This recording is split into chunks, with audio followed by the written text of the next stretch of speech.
Next we will find some important terms, जैसे हम radii निकालेंगे, ठीक है। बोहर स्टेशनरी ऑर्बिट के केस में वेलोसिटी, फ्रीक्वेंसी, टोटल एनर्जी, इन सब की वैल्यू को फाइंड आउट करेंगे, ठीक है। सबसे पहले हम क्या निकालेंगे, उसका रेडियाई। लास्ट हमने इक्वेशन 10 देखी, ठीक है। इक्वेशन 10 यानी सेकंड पोस्टुलेट में क्या देखा था, एंगुलर मोमेंटम किसके इक्वल था, हमारा इंटीग्रल मल्टीपल था, ठीक है, h/2 के। तो mvr is equals to nh/2 pi, ठीक है। यहाँ से हमने v की वैल्यू को फाइंड आउट कर लिया। नेक्स्ट क्या था आपका, जो हमने फर्स्ट पोस्टुलेट देखा था, ठीक है। फर्स्ट पोस्टुलेट में क्या देखा था, सेंट्रीपिटल फोर्स किसके इक्वल था, हमारा इलेक्ट्रोस्टैटिक फोर्स ऑफ अट्रैक्शन के इक्वल था, ठीक है। यहाँ से हमारे पास क्या आ जाएगी, आर की वैल्यू आ जाएगी। कैसे आ जाएगी, क्योंकि हमने क्या देखा, mv²/r is equals to k z(e²/r² था। v की वैल्यू हमने यहाँ से फाइंड आउट कर ली, ठीक है। इस v की वैल्यू को यहाँ पे पुट कर दोगे, v² में पुट कर दोगे, ठीक है। ये हमने ये सब चीज़ों का स्क्वायर कर दिया, n² h² 4 π² m² और r², ठीक है। और इसको इक्वल रख दिया, इस टर्म के इक्वल रख दिया हमने यहाँ से, ठीक है। यहाँ से क्या हो जाएगा, r² से r² कैंसिल हो जाएगा, हमारे पास सिर्फ r रह जाएगा। तो r को राइट हैंड साइड पे ले जाके बाकी सारी टर्म को नीचे लेफ्ट हैंड साइड पे ले आओगे, तो यहाँ से क्या आ जाएगी, हमारी r की वैल्यू आ जाएगी, ठीक है। z क्या है आपका, एटॉमिक नंबर है। अब आप डिपेंड करता है, ये हम सारा बोहर का किसके केस में स्टडी कर रहे हैं, हाइड्रोजन एटम के केस में स्टडी कर रहे हैं। तो हाइड्रोजन एटम के केस में z को क्या ले लेंगे, z की वैल्यू को हम 1 कंसिडर करेंगे।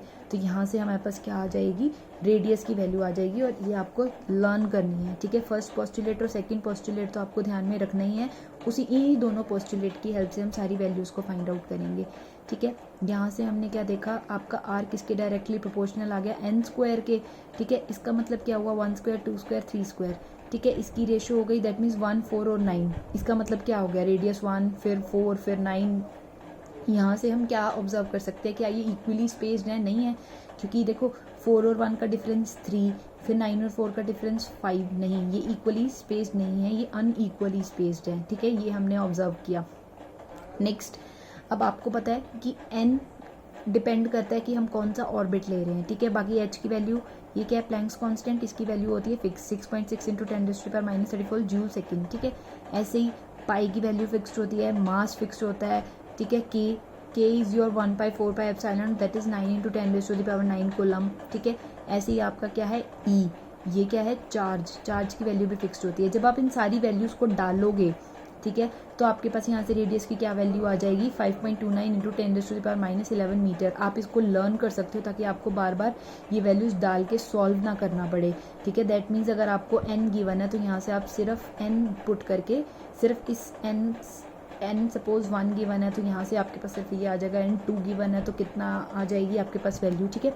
तो अगर 1 था, ठीक है, अगर फर्स्ट ऑर्बिट था तो n को 1 कर दो, अगर सेकंड ऑर्बिट होगा तो n को 2 कर देना। तो फर्स्ट ऑर्बिट के केस में n कितना आ जाएगा, 0.529 एंगस्ट्रॉम, ठीक है। अगर हम मीटर में फाइंड आउट करें तो 1 एंगस्ट्रॉम में कितने मीटर होते हैं, 10⁻10 मीटर होते हैं, ठीक है। तो ऐसे आप क्या निकाल सकते हो, रेडियस की वैल्यू निकाल सकते हो।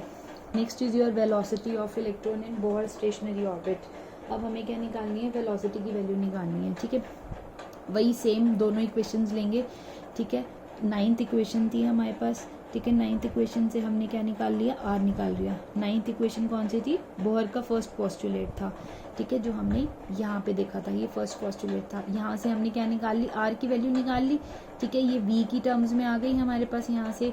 और 10th इक्वेशन कौन सी है हमारे पास, सेकंड पोस्टुलेट था हमारे पास बोहर का, ठीक है। यहाँ से भी हमने क्या निकाल ली, यहाँ से भी इसकी r की वैल्यू को फाइंड आउट कर दिया। अब ये दोनों r हैं, ठीक है। इस केस में हम क्या करेंगे, इन दोनों को इक्वेट कर देंगे। अब हमें v चाहिए ना फाइनली, ठीक है। एक v से v कैंसिल हो जाएगा, यहाँ से फाइनल v क्या बचेगा हमारे पास, ये सब आपको नोटबुक में सोल्व करने हैं स्टेप्स, ठीक है। 2π/kZe² आ गया, ठीक है, ये v की वैल्यू आ गई। अब यहाँ से आप क्या देख सकते हो, r के केस में तो क्या था, डायरेक्टली प्रोपोर्शनल था n² के, बट v के केस में क्या है, इन्वर्सली प्रोपोर्शनल है सिर्फ n के। बाकी सारी टर्म्स कांस्टेंट है। ऐसे ही कांस्टेंट टर्म की वैल्यू डालोगे जब आप, तो आप क्या फाइंड आउट करोगे कि आपके पास ऑर्बिटल वेलोसिटी कितनी आ गई, ये आपको सॉल्व करना है। दिस इज योर होमवर्क, ठीक है। पाई की वैल्यू, k की वैल्यू, e की वैल्यू, सब वैल्यूज यहाँ गिवन है, बस आपको इसमें पुट करके मैथमेटिक्स करना है। तो आप क्या देखते हो, रफली किसके इक्वल आती है, ठीक है, 2.2 × 10⁻6 मीटर पर सेकेंड, ये वैल्यू आ गई आपकी v की। जो कि किसके इक्वल है 1/137 times of velocity of light in vacuum. Velocity of light in vacuum कितनी होती है 3 × 10⁸ मीटर पर सेकेंड होती है, और आई कितनी है हमारे पास 2.2 × 10⁶। इसका मतलब क्या हुआ 1/137 टाइम है ये वेलोसिटी जो हमने फाइंड आउट की किसके टाइम्स है, ये हमारी velocity of light in vacuum. ठीक है, further the orbital velocity of electron in outer orbit is smaller as compare to inner orbits. ऐसा क्यों है, क्योंकि हमने क्या देखा v किसके डायरेक्टली प्रोपोर्शनल है n के। ठीक है, n क्या है आपके ऑर्बिट्स है।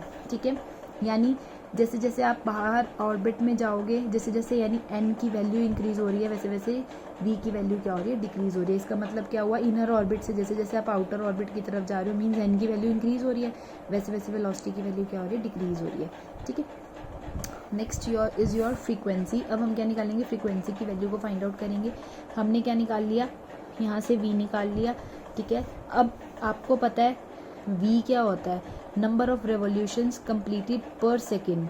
ठीक है, ये क्या होती है, हमारी फ्रीक्वेंसी की वैल्यू होती है, नंबर ऑफ रेवोल्यूशंस कंप्लीटेड पर सेकेंड। ठीक है, और इसको हम किससे डिनोट करते हैं, न्यू से। ये तो v है, ये क्या है, न्यू है। और आपको पता है v कितना होता है, r ओमेगा होता है। ठीक है, ये आपने छोटी क्लासेस में पढ़ा है। और ओमेगा क्या होता है, 2π न्यू होता है। ठीक है, अब आपके पास क्या है, वैल्यूज़ गिवन है सारी की सारी। ठीक है, न्यू यहाँ से हमें क्या निकालना, क्या था, न्यू निकालना था ना। न्यू कितना हो गया, v/2πr हो गया यहाँ से। अब आपको v की वैल्यू पता है, आपको r की वैल्यू पता है। जब आप सारी वैल्यूज़ को पुट कर दोगे, ठीक है, v की वैल्यू ऊपर निकाल ली हमने, ये निकाल ली थी यहाँ से 2π/e²/nh, ये v की वैल्यू हो गई। ठीक है, यहाँ से। और दूसरा क्या है 2πr, इसको चाहे ऐसे ही रहने दो आप। ठीक है, 2πr को 2πr ही रहने दो। तो आप यहाँ से क्या देखोगे, kZe²/NHR आ गया आपके पास यहाँ से। मीन्स अब आपके पास किसकी टर्म्स में आ गई, r की टर्म्स में आ गई। और r की वैल्यू को आपने किसकी टर्म्स में, n की टर्म्स में फाइंड आउट कर ही रखा है। ठीक है, अब बाकी चीज़ें भी क्या हैं, कांस्टेंट है यहाँ पे। ठीक है, चाहे r की वैल्यू को, ये सारा होमवर्क है, आप r की वैल्यू को भी डाल के देखो तो भी कुछ कांस्टेंट टर्म्स आ जाएंगी हमारे पास। ठीक है, अब नेक्स्ट स्टेप में हम क्या करेंगे, इन सारी वैल्यूज़ को पुट करके देखेंगे। ठीक है, k की वैल्यू पुट करनी है। z एटम के केस में आपको पता है हाइड्रोजन सबसे पहला नंबर होता है। ठीक है, ऐसे ही h की वैल्यू पुट करनी है, e की वैल्यू पुट करनी है। तो यहाँ से जब हम सारी वैल्यूज़ को पुट कर देंगे तो हमारे पास क्या आ जाएगी, न्यू की वैल्यू आ जाएगी यहाँ से। और r की वैल्यू, ठीक है, r की वैल्यू क्या आ गई हमारे पास यहाँ से 0.53 × 10⁻⁻10। ये हमने क्यों लिया, हमने यहाँ पे क्या निकाला था, यहाँ से r = n² × 5.29 × 10⁻11 मीटर निकाला था हमने यहाँ पे। ठीक है, अगर हमने n को क्या रखा, यहाँ से 1 रख दिया। ठीक है, इस केस में कितना आ गया हमारे पास 5.29 या फिर 5.3 भी लिख सकते हैं इसको। ठीक है, × 10⁻11 मीटर आ गया। इसको हमने क्या लिख दिया, एक पॉइंट आगे शिफ्ट कर देंगे तो कितना आ जाएगा 0.529 एंगस्ट्रॉम। और यहाँ से ये कितना आया था 0.53 × 10⁻10 मीटर। ये किसके लिए आया था, जब n की वैल्यू 1 है। ठीक है, जब हमने 1 रखी थी तो हमने यहाँ से क्या किया, इसीलिए मैंने बोला था आप इस वैल्यू को लर्न कर लो। सिंपली आपको n की वैल्यू पुट करनी पड़ेगी, आपके पास आंसर एज इट इज़ आ जाएगा। ठीक है, इन्होंने r की टर्म्स को, r को इस टर्म्स में ना लिख के r की वैल्यू को डायरेक्ट पुट कर लिया यहाँ पे। ठीक है, और आप एक चीज़ और, अब v के केस में भी ऐसे कर सकते हो। ठीक है, सिर्फ n को छोड़ के यहाँ पे हम क्या कर सकते हैं, इन्होंने सारी वैल्यू को फाइंड आउट किया तो v की वैल्यू कितनी आ गई थी 2.2 × 10⁻6। आप इस v को ये पुट कर लो, r को ये पुट कर लो, ये आपका होमवर्क है। आप फ्रीक्वेंसी की वैल्यू तो भी निकालोगे तो भी कितनी आएगी आपके पास, सेम आ जाएगी। किसके केस में, जब n = 1 होगा। ठीक है, तो यहाँ से कितनी आ गई 6.57 × 10⁻15। अब फ्रीक्वेंसी भी क्या होती जाएगी, डिक्रीज होती जाएगी जैसे जैसे n बढ़ता जाएगा, क्योंकि ये भी क्या है, इन्वर्सली प्रोपोर्शनल है। r directly proportional to n², v inversely proportional to n, and frequency is also inversely proportional to n। अब क्या निकालेंगे, टोटल एनर्जी निकालेंगे इलेक्ट्रॉन की बोहर स्टेशनरी ऑर्बिट में। ठीक है, अच्छा, अब ऐसे ही अब इस केस में भी हमने क्या करना है, kinetic energy due to velocity and potential energy which is due to the position of electrons. ठीक है, एक काइनेटिक एनर्जी होगी और एक आपके पास पोटेंशियल एनर्जी होगी। ठीक है, अब हमें क्या करना है, फर्स्ट पोस्टुलेट लेना है यहाँ से mv² r is equals to K Z E square R square हो गया यहाँ से, क्योंकि टोटल एनर्जी तो आपकी काइनेटिक एनर्जी और पोटेंशियल एनर्जी का सम ही होता है। अब हमें यहाँ से हमें माइंड थोड़ा सा सेट करना है, माइंड को देखना है कि हम कैसे वैल्यू को फाइंड आउट कर सकते हैं। काइनेटिक एनर्जी आपको पता है हाफ एम वी स्क्वायर होती है। अब फर्स्ट पोस्टुलेट देखो, क्या यहाँ से हाफ एम वी स्क्वायर कहीं से बन सकता है? बिल्कुल बन सकता है। जब लेफ्ट हैंड साइड और राइट हैंड साइड दोनों को 1/2 और 1/2 से मल्टीप्लाई कर देंगे, ये तो कितना बन, और आर को राइट हैंड साइड ले जाओ, या फिर एक आर से ये एक आर कैंसिल हो गया, ठीक है। तो ये क्या हो गया, आ गई आपकी यहाँ से काइनेटिक एनर्जी आ गई, दैट इज के Z E square by 2r आ गई, ठीक है। अब पोटेंशियल एनर्जी आपको पता है, पोटेंशियल एनर्जी का फॉर्मूला ये पहले भी देख चुके हैं, पोटेंशियल इनटू चार्ज होता है हमारे पास, ठीक है। और पोटेंशियल की वैल्यू क्या होती है आपको ये भी पता है, पोटेंशियल की वैल्यू क्या होती है 1/4πε0 q/r, ठीक है।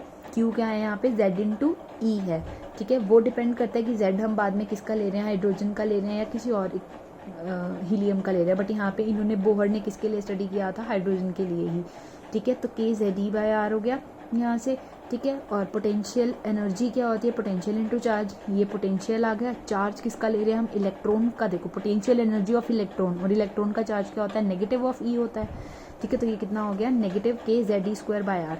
अब टोटल एनर्जी हमें पता कितनी होती है, kinetic energy plus potential energy होती है, ठीक है। तो यहाँ से क्या करनी है, काइनेटिक एनर्जी हमने जो फाइंड आउट की थी, ठीक है, प्लस पोटेंशियल एनर्जी, तो माइनस साइन है तो यहाँ पे क्या आ जाएगा, माइनस साइन आ जाएगा। तो फाइनली आपके पास पोटेंशियल एनर्जी की वैल्यू कितनी आ गई, माइनस नेगेटिव में आई, के Z E square by 2r, ठीक है।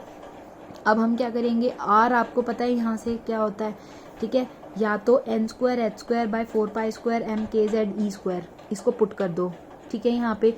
अदरवाइज r हमने पहले भी निकाला था, r की वैल्यू कितनी निकाली थी हमने, फर्स्ट जब n क्या है 1 है उस केस में हमने r को कितना अब यहाँ पे n को एज इट इज़ रहने दो, ठीक है, n को एज इट इज़ छोड़ दो। r की वैल्यू कितनी आई थी, 0.53 इंटू 10⁻10 आई थी, ये किसके केस में आई थी, 1 के केस में आई थी, ठीक है।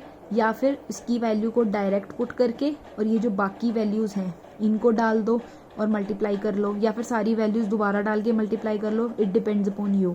तो यहाँ पे जो हमारे पास एनर्जी आई, ठीक है, वो कितनी आई, 21.76 Z squared by N squared into 10⁻⁻19 joules.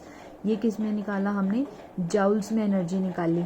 अगर जाउल्स को हमें किस में कन्वर्ट करना है, इलेक्ट्रॉन वोल्ट में करना है, तो हमें कितने से डिवाइड करना पड़ेगा, ई से डिवाइड करना पड़ेगा, यानी 1.6 इंटू 10⁻⁻19 से करना पड़ेगा, ठीक है। ये 19 से 19 कैंसिल हो जाएगा, जब इन दोनों को आपस में डिवाइड करोगे तो ये कितना देगा, 13.6 देगा वैल्यू, ठीक है।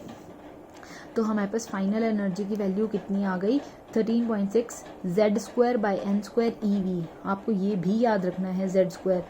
अब हम हाइड्रोजन के लिए आपको पता है जेड की वैल्यू 1 लेते हैं, तो फाइनली जब ई आया हमारा for hydrogen atom, only for hydrogen atom, minus 13.6 over N squared, Z को 1 रख दिया। अगर आप यहाँ से जेड को 2 रखते हैं, ठीक है, तो इस केस में यानी आपका क्या हो जाएगा, हीलियम के लिए आप निकाल रहे हो, हीलियम के लिए फिर एन डिफरेंस हो जाएंगे, तो आप ऐसे फाइंड आउट कर सकते हो इसको, ठीक है। तो ये एनर्जी का फॉर्मूला आ गया, आपको एनर्जी का फॉर्मूला भी लर्न रखना है। ये तो डेरिवेशंस हैं, बट फाइनल आपको कुछ फॉर्मूलाज हैं, ये हो गया, ये हो गया, कुछ एक वैल्यूज़ आपको ध्यान में रखनी है, आगे बहुत यूज़ होगा, ठीक है। तो यहाँ से हमने क्या देखी कि टोटल एनर्जी इलेक्ट्रॉन की हम क्या आती है, नेगेटिव वैल्यू होती है। इसका मतलब क्या हो गया, नेगेटिव वैल्यू होने का मतलब कि इलेक्ट्रॉन न्यूक्लियस के साथ बाउंड है, ठीक है। ये इलेक्ट्रॉन है, ये न्यूक्लियस है, इसका मतलब क्या हो गया, ये बाउंड है, मीन्स नेगेटिव एनर्जी मतलब इतनी एनर्जी उसको और चाहिए ताकि वो फ्री हो जाए, ठीक है। अगर आप देखो वैल्यू डालो 1 तो कितनी आई, 13.6। अब हम क्या डालेंगे आगे, डिफरेंट वैल्यूज़ डाल के देखेंगे कि किस केस में क्या वैल्यू आती है, वो वैल्यूज़ हम आगे स्टडी करेंगे। अब तक हमने जो कुछ भी निकाला, हमने क्या निकाला, रेडियस निकाला, वेलोसिटी निकाली, फ्रीक्वेंसी निकाली और एनर्जी निकाली, ठीक है। ये 4 चीज़ें हमने फाइंड आउट की और हमने क्या देखा कि रेडियस तो किसके डायरेक्टली प्रोपोर्शनल है, एन स्क्वायर के, वेलोसिटी इन्वर्सली प्रोपोर्शनल है एन के, और फ्रीक्वेंसी भी इन्वर्सली प्रोपोर्शनल है एन के, और एनर्जी फिर से इन्वर्सली प्रोपोर्शनल है 1/n² के। तो ये सब चीज़ें हमने यहाँ से ऑब्जर्व की, ठीक है। तो आपको इनके फॉर्मूलेज और सब कुछ रिलेटेड इनकी चीज़ें लर्न रखनी है, आपको ध्यान में रखना है, आगे इसमें न्यूमेरिकल्स आएंगे।